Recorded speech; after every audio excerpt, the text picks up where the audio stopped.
High above a slow bend of the river, a thumb-sized flash drops from a reed, and just like that, a small comet of blue and orange punctures the air, then vanishes beneath the glassy surface.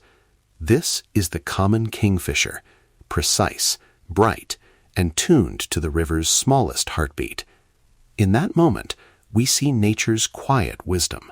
Before we move closer, one gentle request. If you go looking for kingfishers, respect the bank. Keep at least 10 meters, 30 feet, away from nest sites. Avoid trampling roots, and never lean over eroded edges. I'll say that again later, but for now, picture the place. Willow roots, sun on water, and a narrow ledge carved by winter storms, where a tunnel might begin. Where they live, across rivers and streams in Europe, Asia, and parts of North Africa, kingfishers favor slow, clear water edged by perches, branches, reeds, banks. They excavate burrows in soft, vertical faces of riverbank. These tunnels can be a meter long and end in a round chamber where eggs are laid. One nest, one brood rhythm. Parents take turns, precise and disciplined. I want to bring in a short field report from a river warden who patrols these banks. I'll read it as it was recorded, steady and matter-of-fact. On the West Bend this spring, I watched a pair for weeks. They'd return each morning to the same reed, then fly to a bank we suspected of holding a burrow. When chicks hatched, the adults made dozens of fish runs a day, small sand eels, minnow-sized silvers, each dive timed to the light and tide. The burrow face has since been reinforced with planted willows. The birds seem to trust it. Listen to that rhythm. Repeated runs, precise handoffs of food at the burrow, the tiny, constant counting of survival. Kingfisher parents work on a schedule set by fish and light. Every trip matters. Now, how do they hunt? Picture a low perch, somewhere you can lean back and watch. The kingfisher's eyes are adapted for the surface and the water below. 1, 2 quick adjustments for refraction, then a split-second plunge. The body becomes a spear, feet tucked, wings folded, a near-instant calculation of speed and depth. To help make this human scale, imagine a flyfisher lining up a cast. The angle matters, the timing matters, and the smallest twitch can change everything. A brief translation from the flyfisher's perspective. You read the river, light, current, where the fish hold, and then you commit. It's timing, not force. Kingfishers do the same, every time. Say that with me. Timing, not force. The kingfisher's role is quietly telling. Because they need clear water and fish close to the surface, their presence often signals good water quality. But threats are real. Pollution dulls prey abundance, bank erosion can obliterate nesting tunnels, and heavy disturbance during breeding can cause adults to abandon burrows. All be clear and calm about this. These are solvable, local problems, not things to panic about. There are small actions people can take nearby that help directly. If you'd like to help a bank and a bird, here are practical, low-cost steps you can consider. First, stabilize the edge with native plants. Willow cuttings, sedges, and rushes planted in staggered rows reduce flow velocity and bind soils. Tip 2. Avoid hard armoring. Simple woven brush or live willow staking absorbs energy more naturally. Tip 3. Plant buffer strips of native grasses and wildflowers to filter runoff before it reaches the water. Tip 4. Join or report observations to regional water quality citizen science platforms. Links I'll include in the notes. Finally, keep pets and foot traffic away from suspected burrow faces, especially from March through July when incubation and chick care occur. Before we do a short guided practice, a safety reminder. Stay at least 10 meters from burrow faces. Watch from a hidden perch or across the channel. And never lean over eroded banks. If you see an exposed burrow and active disturbance, report it to local conservation contacts rather than attempting to intervene alone. Now, a 1-minute watching practice you can try next time you're near a river. Find a safe spot, settle quietly, breathe slowly. Let the river take your attention for a moment. Notice the sound of flow, a fly skimming the surface, the patterns of light. If a kingfisher appears, observe without moving toward it. Let it show itself in its own time. I will pause now for 1 minute to allow that quiet watching. Breathe with me, in and out.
For listeners outside the Kingfisher's exact range, the questions are the same.